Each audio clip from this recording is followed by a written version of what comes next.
Shalom and good morning.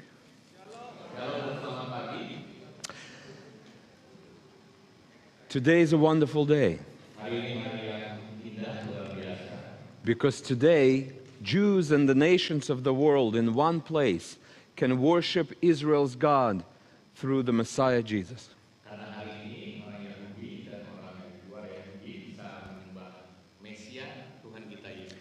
And this is what we did here today, and this is what we will continue to do here today.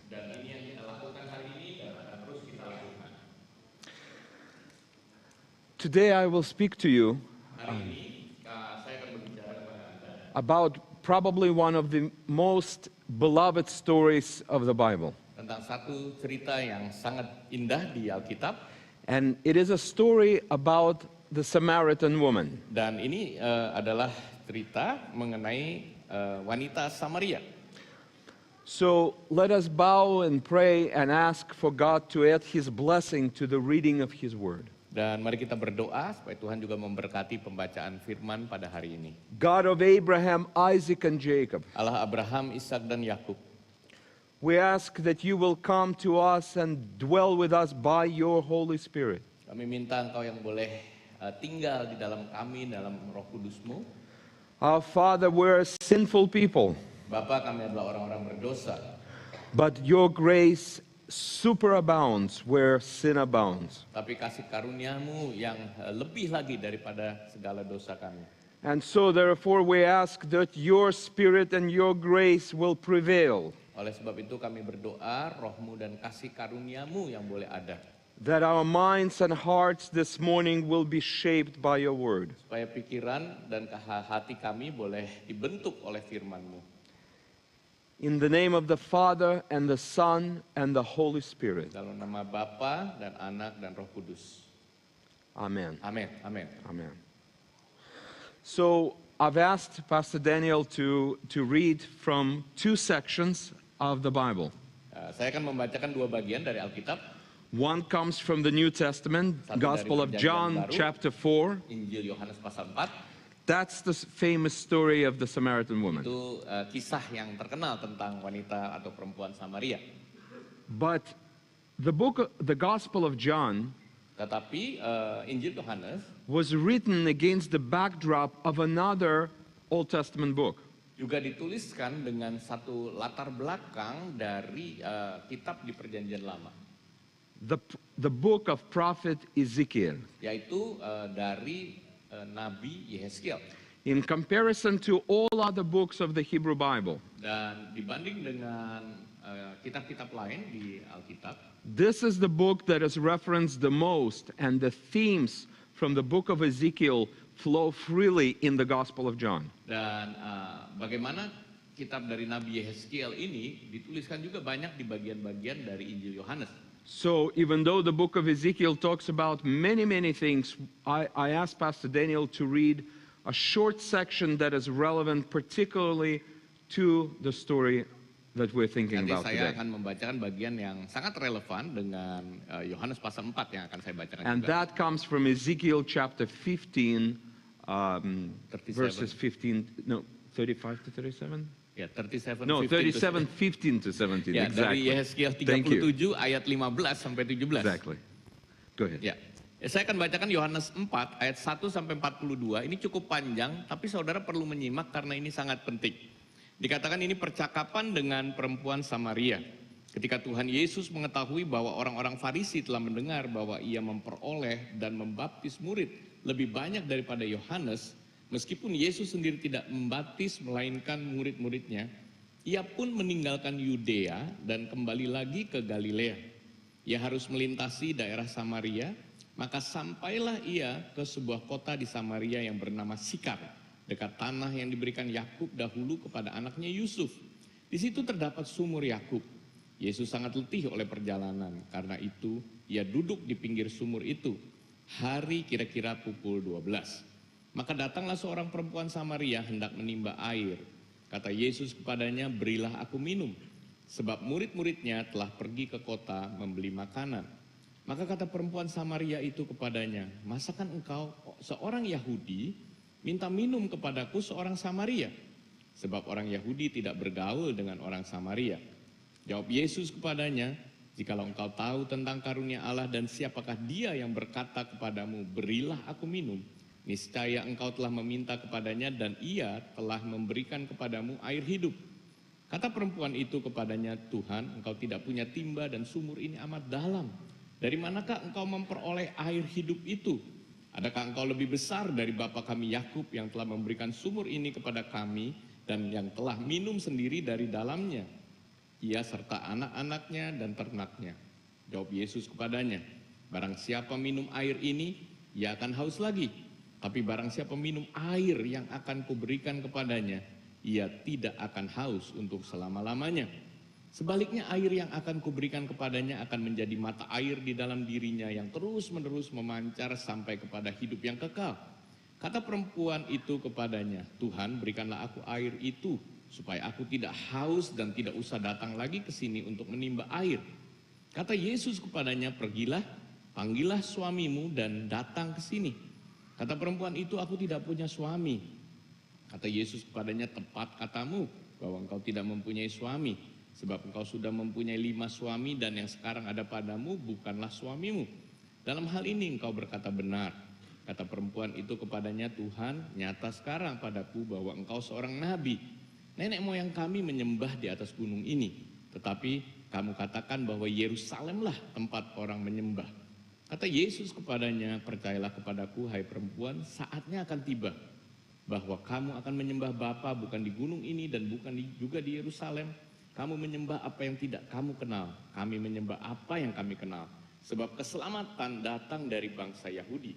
Tetapi saatnya akan datang dan sudah tiba sekarang bahwa penyembah-penyembah benar akan menyembah Bapa dalam roh dan kebenaran, sebab Bapa menghendaki penyembah-penyembah demikian. Allah itu roh dan barang siapa menyembah dia harus menyembahnya dalam roh dan kebenaran." Jawab perempuan itu kepadanya, "Aku tahu bahwa Mesias akan datang yang disebut juga Kristus. Apabila ia datang, ia akan memberitakan segala sesuatu kepada kami." Kata Yesus kepadanya, "Akulah dia yang sedang berkata-kata dengan engkau." Pada waktu itu datanglah murid-muridnya dan mereka heran bahwa ia sedang bercakap-cakap dengan seorang perempuan. Tetapi tidak seorang pun yang berkata apa yang kau kehendaki atau apa yang kau percakapkan dengan dia. Maka perempuan itu meninggalkan tempayan di situ, lalu pergi ke kota dan berkata kepada orang-orang yang di situ, "Mari, lihat, di sana ada seorang yang mengatakan kepadaku segala sesuatu yang telah kuperbuat. Mungkinkah dia Kristus itu?" Maka mereka pun pergi keluar kota lalu datang kepada Yesus. Sementara itu murid-muridnya mengajak dia, katanya, "Rabi, makanlah." Akan tetapi ia berkata kepada mereka, "Padaku ada makanan yang tidak kamu kenal." Maka murid-murid itu berkata seorang kepada yang lain, "Adakah orang yang telah membawa sesuatu kepadanya untuk dimakan?" Kata Yesus kepada mereka, "Makananku ialah melakukan kehendak dia yang mengutus aku dan menyelesaikan pekerjaannya. Bukankah kamu mengatakan 4 bulan lagi tibalah musim menuai? Tapi aku berkata kepadamu, lihatlah sekelilingmu dan pandanglah ladang-ladang yang sudah menguning dan matang untuk dituai. Sekarang juga penuai telah menerima upahnya dan ia mengumpulkan buah untuk hidup yang kekal. Sehingga penabur dan penuai sama-sama bersukacita. Sebab dalam hal ini benarlah peribahasa, yang seorang menabur dan yang lain menuai. Aku mengutus kamu untuk menuai apa yang tidak kamu usahakan. Orang-orang lain berusaha dan kamu datang memetik hasil usaha mereka." Dan banyak orang Samaria dari kota itu telah menjadi percaya kepadanya karena perkataan perempuan itu yang bersaksi. Ia mengatakan kepadaku segala sesuatu yang telah kuperbuat. Ketika orang-orang Samaria itu sampai kepada Yesus, mereka meminta kepadanya supaya ia tinggal pada mereka, dan ia pun tinggal di situ 2 hari lamanya. Dan lebih banyak lagi orang yang menjadi percaya karena perkataannya, dan mereka berkata kepada perempuan itu, "Kami percaya, tetapi bukan lagi karena apa yang kau katakan, sebab kami sendiri telah mendengar dia dan kami tahu bahwa dialah benar-benar juru selamat dunia." Now dari Ezekiel. Ezekiel real quick. Dan Don't worry, the Ezekiel is much shorter. ya, Yeskielnya ini lebih pendek, saudara. Yehezkiel 37 ayat 15. Ini mengenai kerajaan Israel dan Yehuda dipersatukan kembali. "Kemudian datanglah firman Tuhan kepadaku, hai engkau anak manusia, ambillah sepotong papan dan tulis di atasnya untuk Yehuda dan orang-orang Israel yang bersekutu dengan dia. Kemudian ambillah papan yang lain dan tulis di atasnya, untuk Yusuf papan Efraim dan seluruh kaum Israel yang bersekutu dengan dia.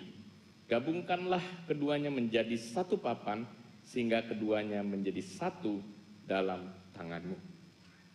Amin. Amen.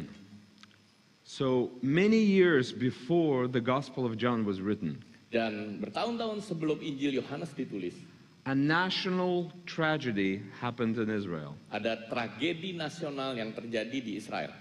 The people of Israel split into two sides. Dan orang-orang Israel itu terbagi menjadi dua bagian. The northern kingdom Israel Ada kerajaan utara Israel and the southern kingdom Judah. dan kerajaan selatan yang disebut Yehuda. And that's what you have to keep in mind when you think of the story of the Samaritan woman. Jadi itulah yang harus saudara tetap ingat ketika kita tadi membaca kisah perempuan Samaria. So the story begins by Jesus. It says that it was necessary for Jesus to go through Samaria. Dan Yohanes 4 tadi diawali dengan perkataan bagaimana Yesus memang perlu untuk pergi ke Samaria. Now, the center of Judean life was Jerusalem. Dan pusat dari kehidupan Yehuda adalah di Yerusalem.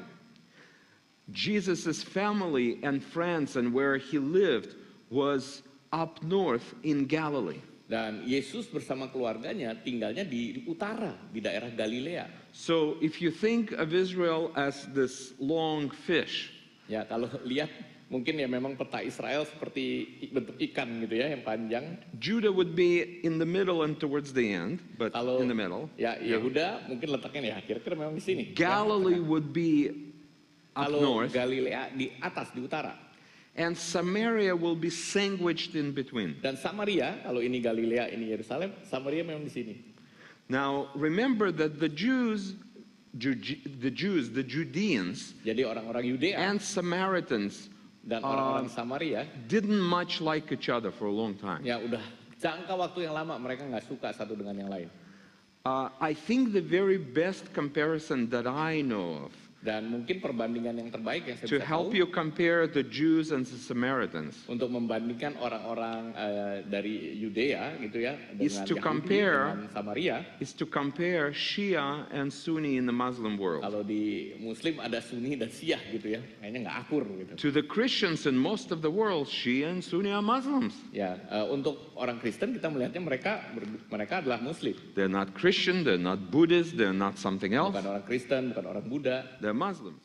Ya, mereka orang Muslim. But to Shia, Sunni is not the right path, Nah, untuk orang Syiah yang bilang Sunni ini bukan jalan yang tepat, and the other way around. sama juga yang kebalikannya. And so the same was the case about the Samaritans and the Judeans. Jadi ini sama juga ya dengan orang-orang Samaria dengan orang-orang Yudea.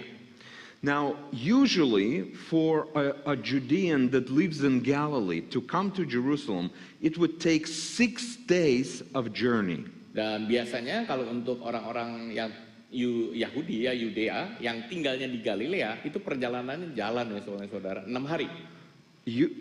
If they go through Samaria, it takes 3 days. Kalau mereka bisa motong lewat Samaria sebenarnya bisa 3 hari. But overwhelmingly, the Jews went around Samaria. Tapi mereka nggak mau langsung gitu motong, malah dikelilingin dulu, muter gitu ya untuk sampai ke That's why it took Yerusalem. 6 days. Maka itu jadinya 6 hari.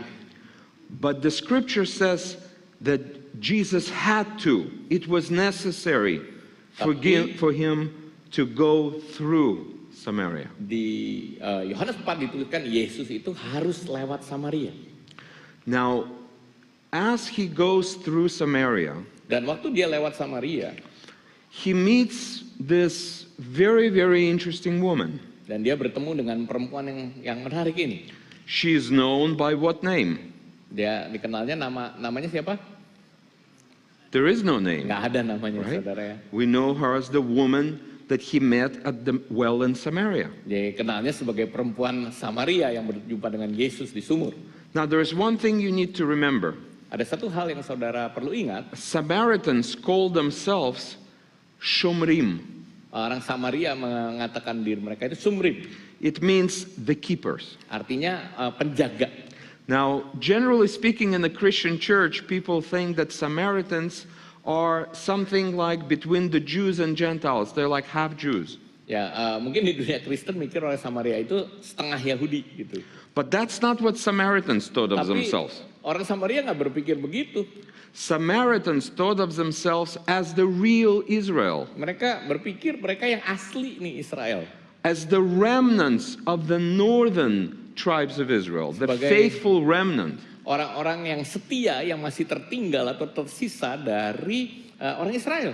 They had the Torah just like Judeans. Mereka punya Torah yang sama seperti orang Yudea. They even used the script for the Torah that was more original than the Judeans used. Pakai tulisannya, skripnya yang lebih asli daripada orang-orang di Yudea. They also believed in only one God. Mereka juga percaya satu Allah. They celebrated all the same Israelite holidays. Mereka merayakan hari raya Israel yang sama. Up until today, you Sampai can hari go ini, and ya. visit Engkau bisa some melihat. small community of Samaritans that live and celebrate Passover Ada komunitas kecil Samaria yang masih merayakan Passover, and Paskah, Sukkot. dan hari Sukkot, ya semua. So all the Israelite holidays. Now, did you ever notice that in the Gospel of John, it is always said that Jesus celebrated the Passover of the Jews or the Judeans?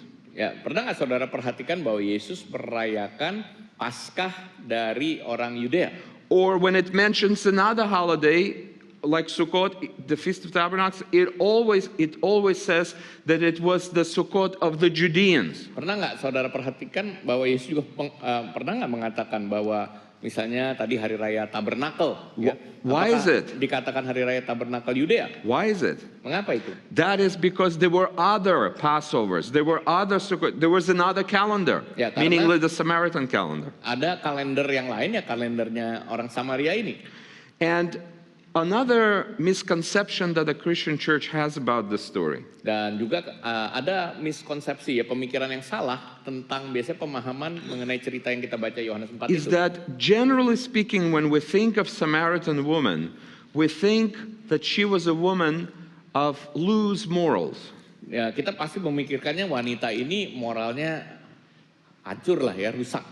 Now, where are we getting this from? Ini dapatnya dari mana? Well, Jesus, at some point, Mungkin dalam satu titik Jesus calls to her, she says to her, go call your husband. ya, karena Tuhan Yesus bilang ya tadi di cerita, panggil suamimu.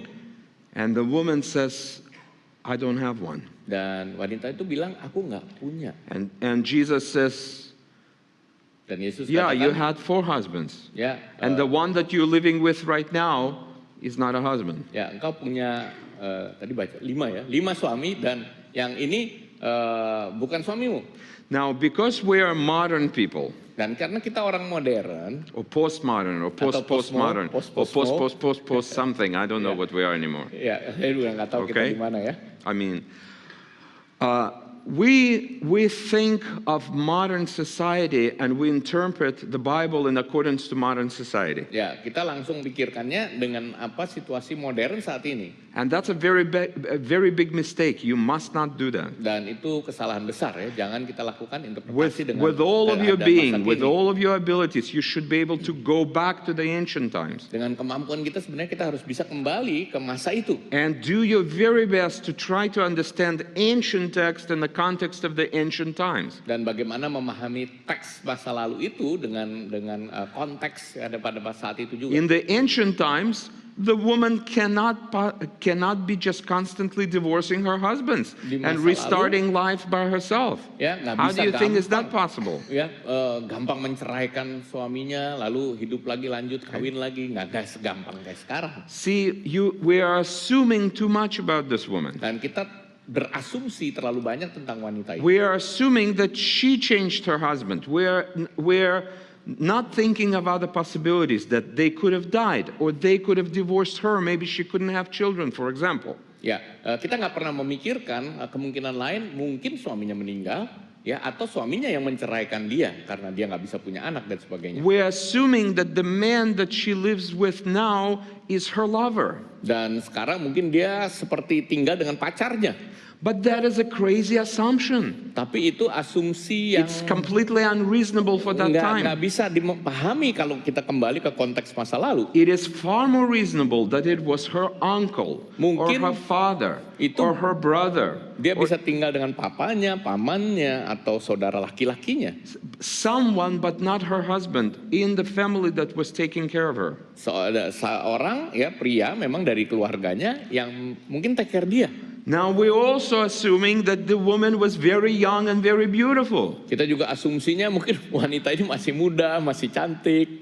If you look at the Christian art about Samaritan woman, you will always see her being young and beautiful. Selalu kalau lihat gambar-gambar gitu ya tentang kisah Yohanes 4 ini, dia masih muda, masih cantik, But dilukiskannya seperti itu. where in the text of the gospel do you actually see that she's young and that she's beautiful? Where is it? Tapi dari mana? Ya di teks kita langsung bisa mikir umurnya, usianya semudah itu. It doesn't exist. Nggak ada, saudara. We have made up all kinds of things about this woman that are probably not true. Dan kita sudah membuat ya atau melukiskan wanita ini dengan sesuatu yang mungkin nggak benar. So we're thinking that she's a sinful woman that people are, shy away from. Jadi kita memikirkan dia ini wanita yang berdosa, yang orang-orang menjauh dari dia. And one of the arguments for this was that she came to draw the water at the unusual hour during the hot time, maybe 3 p.m. or something like that. Ya, salah satu alasannya juga dikatakan demikian karena dia mungkin malu gitu ya sehingga perginya waktu yang aneh jam 12 siang atau jam 3 sore. Because the argument is that she was avoiding people. Karena She, mau she didn't want to look. She was gitu ya, very dari shy. orang dia malu gitu ya kalau ditemukan. Well, don't you do some things during unexpected hours sometimes? Ya kadang-kadang kan kita juga melakukan sesuatu yang di jam sepi lah gitu ya. Sometimes you meet somebody in the mall that you don't expect. You say, "What are you doing here?" Ya kadang-kadang ketemu ya kebetulan aja gitu. Kok ketemu kamu di sini ngapain? But also, could it be, Tapi bisa nggak? even if she was avoiding people, Misalnya dia juga menghindar orang-orang. could it be that she had depression? Mungkin depresi. I have to tell, I'll give you a secret. Absolutely everyone on the face of the earth at some point goes through depression of some kind. Ya, setiap orang pasti punya ya level ya depresinya masing-masing di masanya masing-masing. Sometimes depression is clinical and it's harder, sometimes it's shorter, sometimes it's longer. But everyone at some point is dealing with some kind of feeling that we know to describe as depression. Ya, kadang-kadang depresinya mungkin tingkat segini, ada yang lebih tinggi, ada masa yang lebih pendek, lebih panjang, tapi mungkin kita pasti pernah ngalamin. Now, of course, we know that when depression hits you, the worst thing you can do is to stay alone, to Yeah. go away from the people. Dan That's the kalau- worst thing you can do. Kalau udah depresi sebenarnya yang paling bahaya ya kalau ngalamin sendiri saja. But generally speaking, that's the thing you want to do, Tapi right? secara umum ya kalau udah depresi kayaknya mau sendiri You don't deh. want to talk to anybody. Ya kayaknya nggak mau ngomong sama siapapun. So there are many, many possibilities in the stories other than to say that there was an immoral woman trying to not to see other women around. Ya, jadi ini banyak sekali kemungkinan daripada cuma satu, dia nih wanita yang immoral, yang menghindar dan sebagainya. And probably the most important reason that could tell us that this woman was actually not immoral Dan alasannya yang kita bisa lihat ya, kenapa wanita ini tidak immoral, was the reaction of the people in her village. ya bagaimana reaksi dari orang-orang di kampungnya.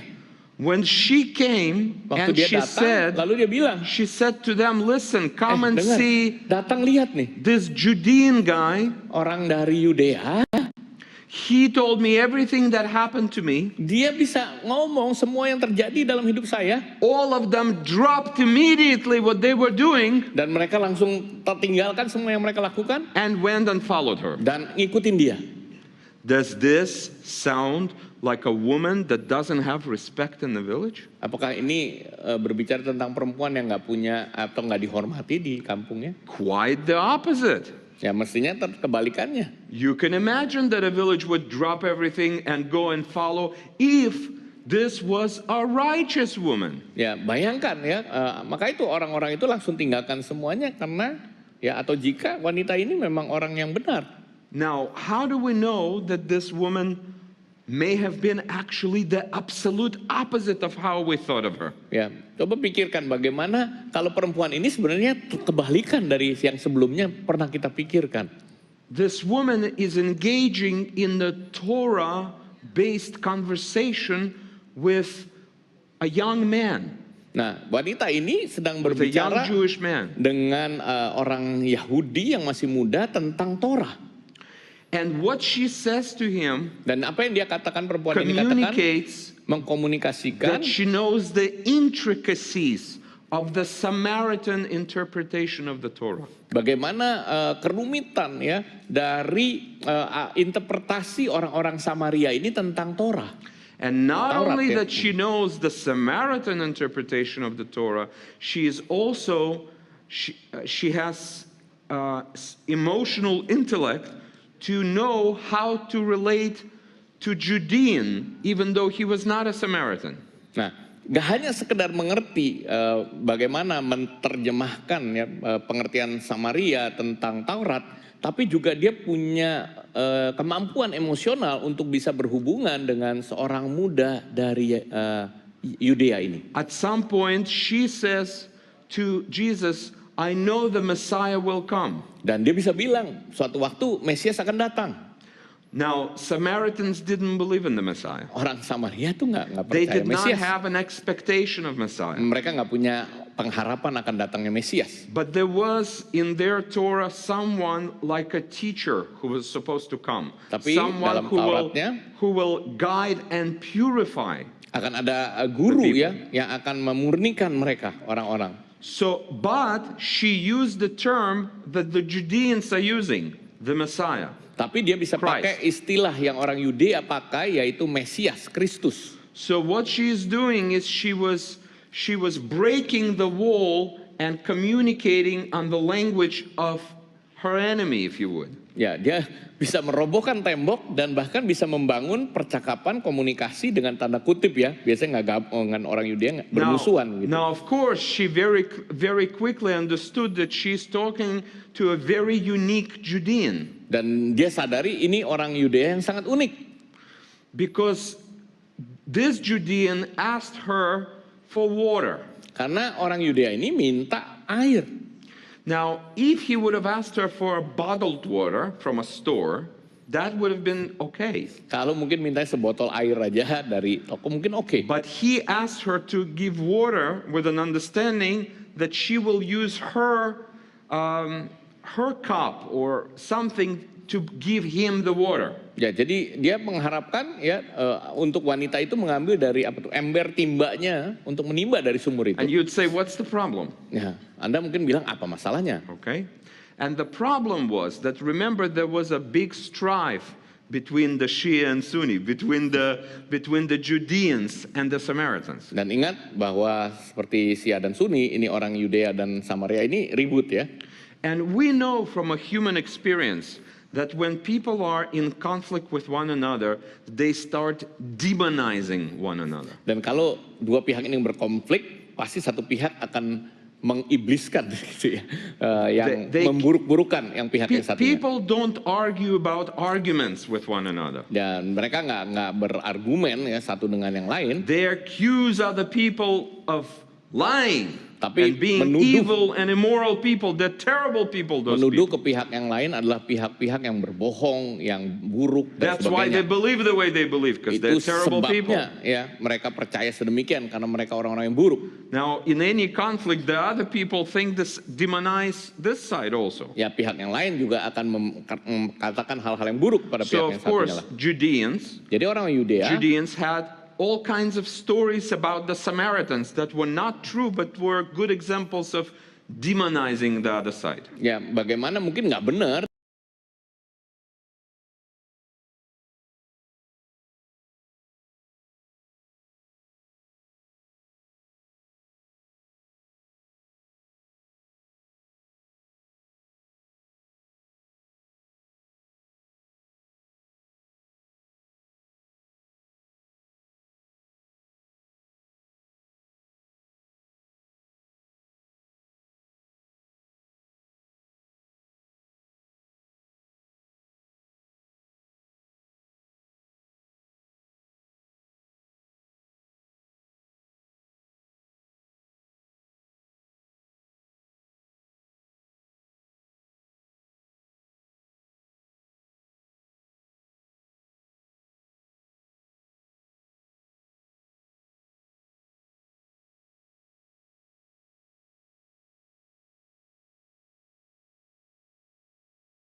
mereka bisa shock, kaget? Because other than these Judean stories, there were also things that Samaritans did to the Jews. Karena ada cerita-cerita orang Samaria juga yang ngejelek-jelekin orang Yahudi. So now Samaritans had at some point a temple of their own on the Mount of Gerizim. Ya, pada waktu itu orang Samaria juga punya baitnya, bait Allahnya di Gunung Gerazim. It was also destroyed several times. Udah dihancurkan berkali-kali juga. And one time it was destroyed by the general priest of the Judeans. He just rode there and destroyed it. Dan bahkan mungkin ada satu waktu memang dihancurkan oleh imam gitu ya, orang Yahudi. So there was no history of friendship over there. Jadi nggak ada persahabatan lah ya.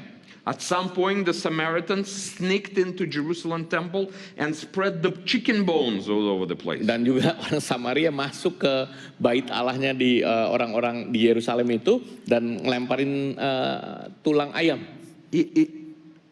By desecrating the temple with dead things. Ya, jadi benar-benar memporak-porandakan dengan hal-hal yang mati. And remember several times that Samaritan town didn't accept Jesus. Dan beberapa kali juga orang Samaria, kota di Samaria ini nggak menerima Yesus. What did Jesus' disciples suggested that Jesus do? Jadi apa yang murid-muridnya Yesus itu sarankan kepada Yesus? Why don't you call the angels to come down and bring down fire? Bagaimana and kalau kamu destroy panggil these people? malaikat-malaikatmu dan hancurkan orang-orang ini? And now they're coming back and they see that she is a Samaritan woman. Dan sekarang dilihat Friends, the issue is not a man and a woman here. The Ya, issue is isunya Judean bukan Samaritan. pria dan wanita, tapi orang Yudea dan orang Samaria. But remember how the story begins. Tapi ingat bagaimana ceritanya It mulai. was necessary for Jesus to come Perlu through ya, Samaria. harus bagi Yesus untuk lewat In Samaria. other words, Dengan kata lain, he came through Samaria on purpose. dia masuk Samaria itu punya tujuan. Why? Kenapa? You see, because Jesus in the Gospels, and especially in the Gospel of John, Dan Yesus di Injil, khususnya Injil Yohanes, he is the promised king of Israel that God talked about in Ezekiel and dia in other adalah prophets. raja untuk Israel yang dibicarakan di nabi-nabi, khususnya juga yang tadi kita baca Nabi Yeskiel.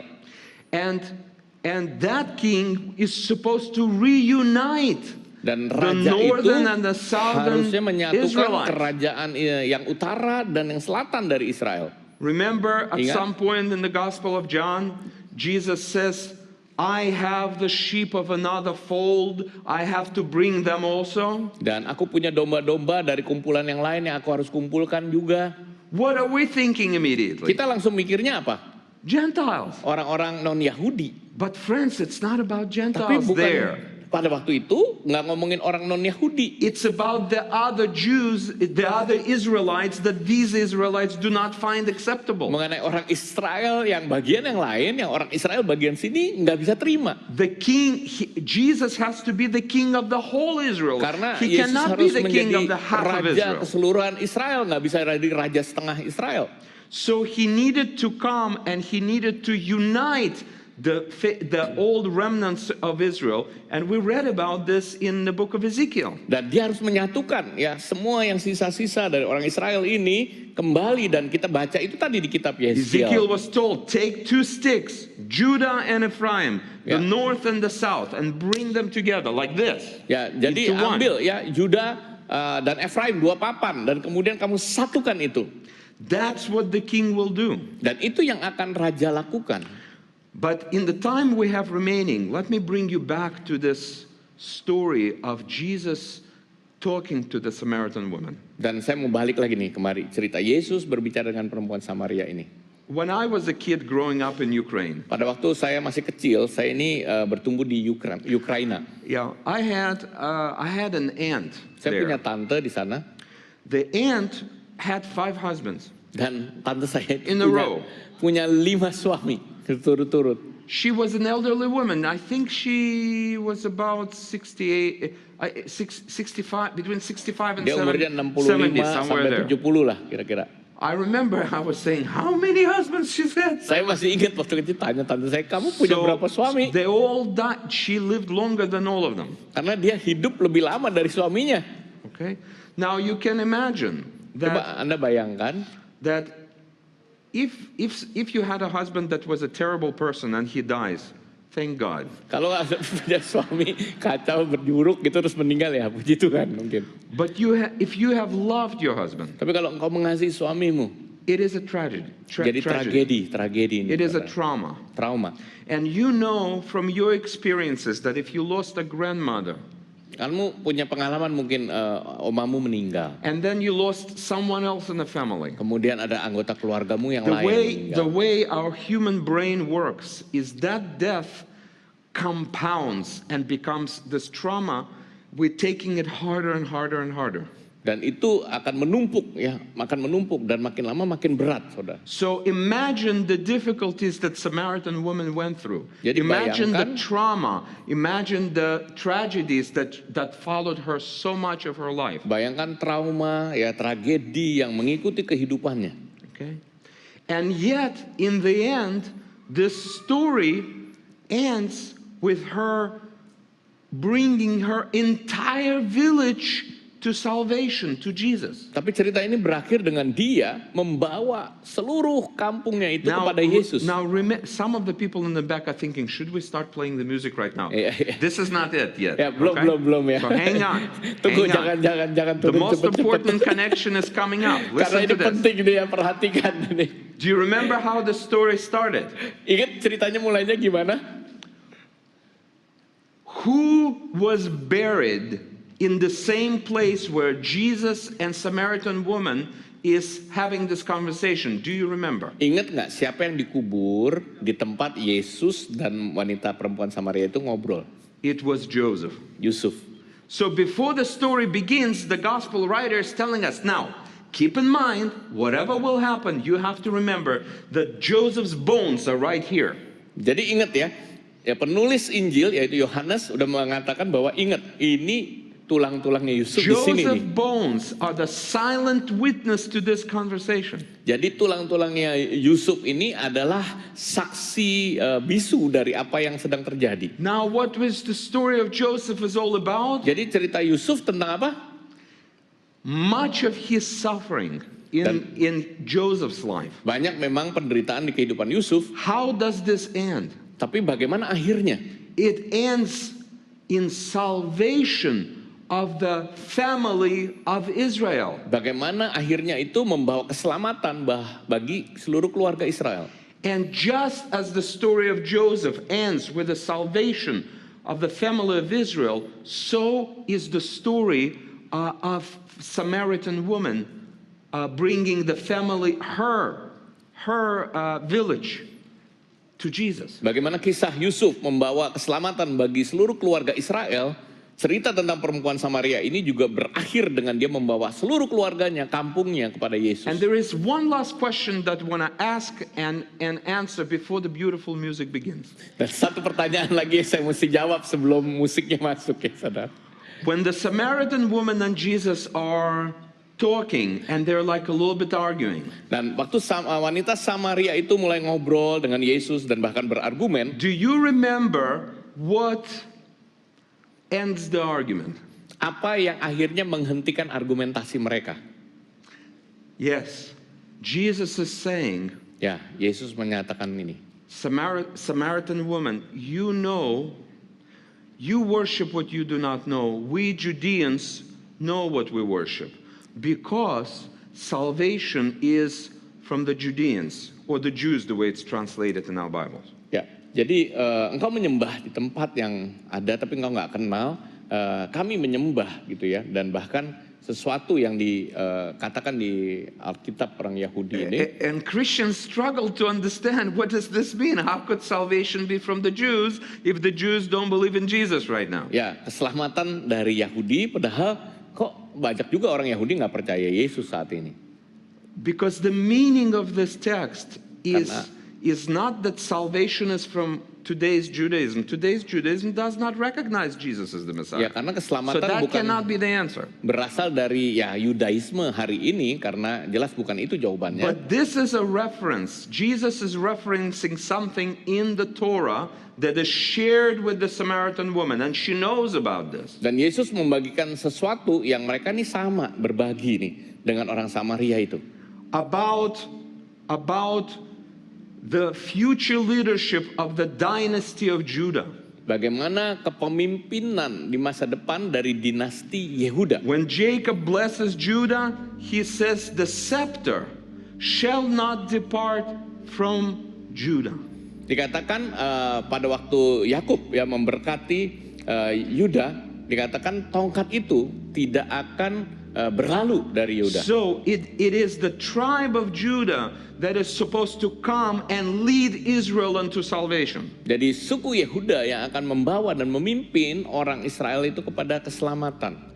The kings came from Judah. The king Raja of datang kings dari came Yehuda from Judah. dan raja segala raja Jesus datang is the dari lion Yehuda from the tribe of dan Judah. dikatakan singa Yehuda. And when Jesus tells this to the Samaritan woman, but you know that salvation is from Judah. Dan kepada wanita itu kan dia bilang, kamu juga tahu kan she's got nothing else to say. keselamatan itu nanti datangnya dari Yehuda. Dan wanita itu Because- ngerti juga, dia nggak bisa Because berargumentasi lagi karena dia tahu, she knows dia the Torah. tahu Taurat. She's a righteous woman that suffered much. Ya, dia adalah orang yang benar tapi sudah menderita begitu banyak. So let us now pray. Ayo sekarang kita berdoa. Father, we confess to you Bapa, kami mengakui di hadapan-Mu that too often we push our own interpretation on your most holy text. kadang-kali kami mendorong untuk interpretasi kami sendiri kepada firman-Mu yang kudus. Too often we act arrogantly as if we really know. Seringkali kami sombong dan berpikir kami tahu. We pray that you will continue to mold us and make us students of your Torah, of your Bible. Biarlah kami terus menjadi murid-murid-Mu yang mempelajari Taurat-Mu, mempelajari firman-Mu, Alkitab-Mu. That we too shall never forget Supaya kami juga nggak lupa that salvation comes from the tribe of Judah. bahwa keselamatan itu datang dari suku Yehuda. We thank you for that lion from the tribe of Judah. Kami juga bersyukur untuk singa dari Yehuda. That when we look at him, we see the lamb who was crucified before the foundations of the earth. Dan waktu kami melihat dia, dia adalah domba yang dikorbankan untuk dunia ini. We pray that you will touch us the way you touched the Samaritan woman. Kami berdoa Engkau jamah kami pagi hari ini sebagaimana Engkau jamah perempuan Samaria itu. We pray that you will save us and continue to save us the way you saved the Samaritan village. Dan bagaimana Engkau terus Tuhan boleh menyelamatkan kami. Dan bagaimana kami juga bisa melihat keselamatan yang terjadi seperti di kampung di Samaria itu. We have nothing to say but thank you. Kami nggak punya perkataan lain kecuali terima kasih Tuhan. In Jesus' name, amen. Dalam nama Yesus. Amin, amin, amin.